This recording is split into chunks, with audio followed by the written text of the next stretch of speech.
Hello and welcome to my little corner of the internet and my little corner of my room where I like to keep my books. I go by the name Paperbackgirly, but my real name is Erica. I am a 24-year-old who loves books, loves talking about books, loves sharing books, and loves sharing my ideas around books, much like a lot of people here on the BookTube community. But today I have wanted to kind of partake in a little bit of a trend going on right now. I'm going to be doing the End of Year Book Tag. This will be the first book tag I've ever done on my channel, first tag in general, really. This will be the first, and I'm excited that it's going to be a book tag. Today we'll be going over 6 questions and I'll just be sharing with you my answers to these questions surrounding books. So if you like bookish content and you want to know more about my opinion on books, don't be afraid to hit that subscribe button down below and join my little bookish family. And I hope to get to know you on a more personal level.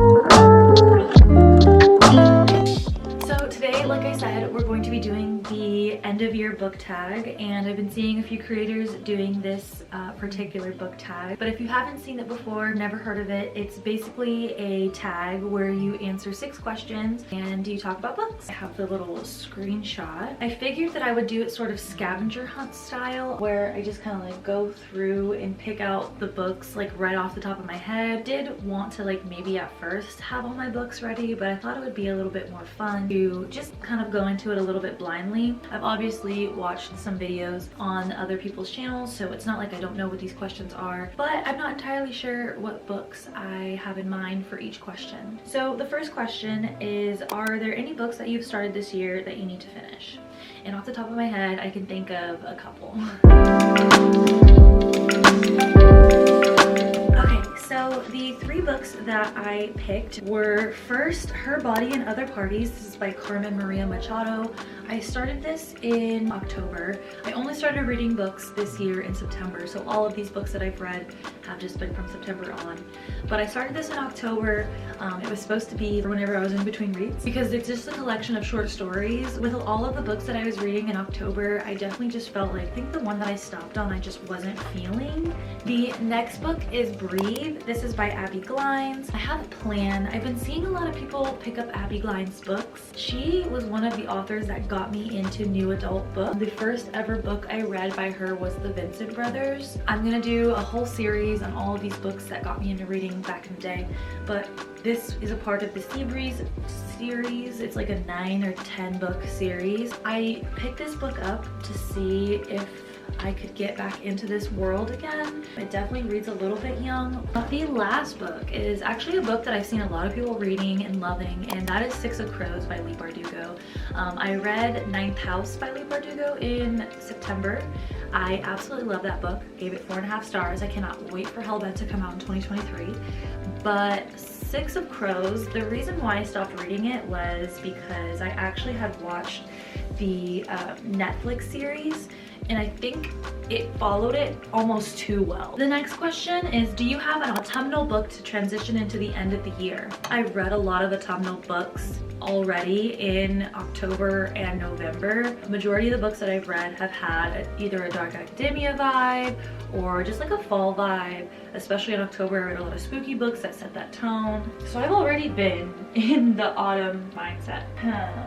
To answer this question, I think a good book would be 2 books that are already on my November TBR, and that would be The Atlas 6 and Better Than Fiction. The Atlas 6 by Olivia Blake, because it's a dark academia vibe, very autumnal. I could see this spanning from the months of September to December to January. I'm going into this very blindly, even though I know somewhat about the back, and I also did a try a chapter where I tried the first 2 chapters, like I'm getting a little bit of a sense of where this is going. Is it necessarily transitioning into winter time? But I definitely think this would be like an autumnal book. Better Than Fiction, this is by Alexa Martin. I did a try a chapter as well with this in Barnes & Noble, in store in Barnes & Noble, and this is set in a bookstore. Drew Young is her name, is the main protagonist's name, and she just inherited basically a bookstore from her grandma, her late grandma, but she's not a huge fan of books. And so we kind of get thrown into this scene where the ladies are like, oh, have you read this month's book club pick?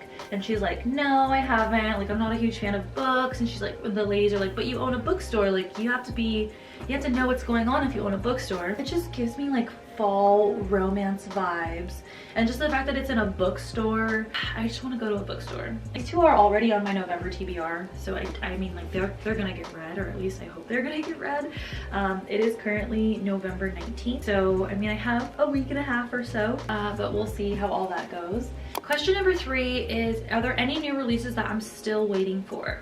And honestly, no. I think my most anticipated release was It Ends With Us by Colleen Hoover. Honestly, I have more anticipated releases for 2023 rather than 2022. I don't think that there's any more books coming out this year. Question 4 is, what are the 3 books you want to read before the end of the year?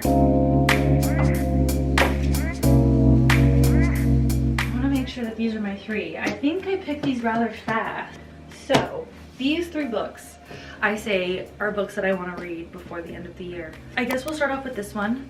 The first book is Addicted to You by Krista and Becca Ritchie. Please don't cancel me for that. The next book is The Evolution of Mara Dyer. I literally just finished The Unbecoming of Mara Dyer, which is book 1 in the Unbecoming of Mara Dyer trilogy. This book, I love this book, or love this series. I want to continue on with book number 2 and see if this book continues to still tickle my fancy. The last book I really want to read is Magnolia Parks by Jessa Hastings. This is a book that I've seen a lot of people talk about. It's like so controversial. People say that the relationship that goes on in this book is so toxic. Some people hate it, some people love it, some people are here for it, some people are not. I don't even know. I just want to get my own opinion of this book. This book is not only beautiful, it's really beautiful. All the books are so beautiful. I do want to finish this book because I just want to get to it. I don't know, maybe start it, see if I like it, try a chapter. I don't know what I want to do, but I do kind of want to put this on my TBR, my end of year TBR, because I think it would be fun and interesting to see what my personal perspective of this book is. Okay, the 5th question is there a book you think could still shock you and become your favorite book of the year? I think that's a very interesting question. I haven't really thought what my favorite book of the year so far has been. I've had some really phenomenal reads. I don't know. I think right now my favorite book of the year has to be The Undertaking of Heart and Mercy. My absolute favorite book of the year. I absolutely fell in love with that book so hard. Do I think there could be a book that could top and or equal it? You know, I honestly do not think so. Maybe Addicted to You, if I get to that. Like, I think that could be a 5-star read for me. I think that I have high hopes for that book. I think Finley Donovan is Killing It could be one of my favorite books of all time. I bought this the other day and I was pleasantly surprised by how funny and witty it was. The first one was Addicted to You. If I had to choose one more, I mean, I don't really think I could. Yeah, you know, I'm just gonna stick with those 2 answers for now because I don't want to put too much thought into it. I really don't. I more so go into books without like putting that type of pressure on them. Like, I don't want to sit there and look at a book and be like, oh, you're gonna be a 5-star read, like you're gonna be the absolute best book of all time, and then go into it and then be like super upset. I think that like defeats the purpose of reading for me. Like, I love going into books, like how I went into The Undertaking of Heart and Mercy. I went into it so blindly and fell in love with it. I can't tell you how much I fell in love with that book. The 6th and final question is, have you already made reading plans for 2023? And the answer is yes and no. Yes, in the sense that like I have an idea of where I want to take my reading plans. There are video ideas that I want to do. There are books that I want to share, just like with the BookTok community and BookTube community. There are books that I want to get into that have been super hyped up, and books that I want to see if I like myself. So I mean, yes, I have some ideas of where I want to take my 2023 reading plans, but I do not have like a set in stone reading plan yet. But as of right now, I definitely think that I'm kind of just taking it day by day, book by book. So yeah, that wraps up this little TBR tag, end of year tag video. Again, my name is Paperbackgirly, also known as Erica.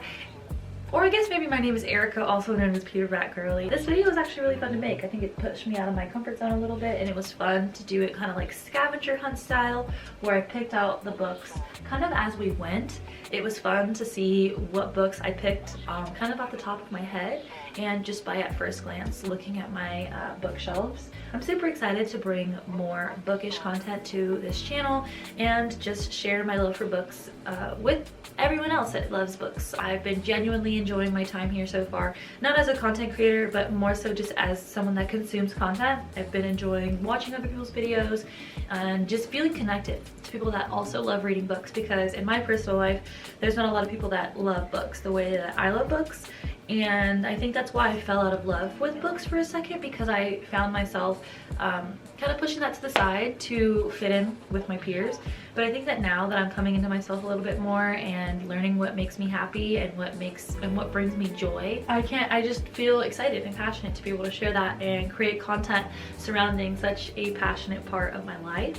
I hope you guys enjoyed this video. I wanted to make sure I did a couple more videos kind of just taking in the final days of fall. I plan to decorate my bookshelves and my room for Christmas very soon, but I've been kind of just like clinging on to the last days of fall, clinging on to my fall decorations and my little spooky ghost guy. I don't have a name for this guy yet, but he is just so stinking cute, and he used to light up, but the battery is dead, and that's okay. That's all right. He's still super cute, and he's gonna get replaced by a little Christmas tree in a couple days, but he did so well for me. I've had him out for October and November. This little guy has kept my candles company, kept my bookshelf safe, watched over all of my books while I was gone. Thank you. You did well this year, buddy. You did well. Anyways, with that being said, thank you guys so much for watching this video. I will see you guys in my next one. And like I said earlier, I hope you stick around on this channel for more bookish content. Feel free and don't be afraid to hit that subscribe button down below. And I'll see you guys in my next video.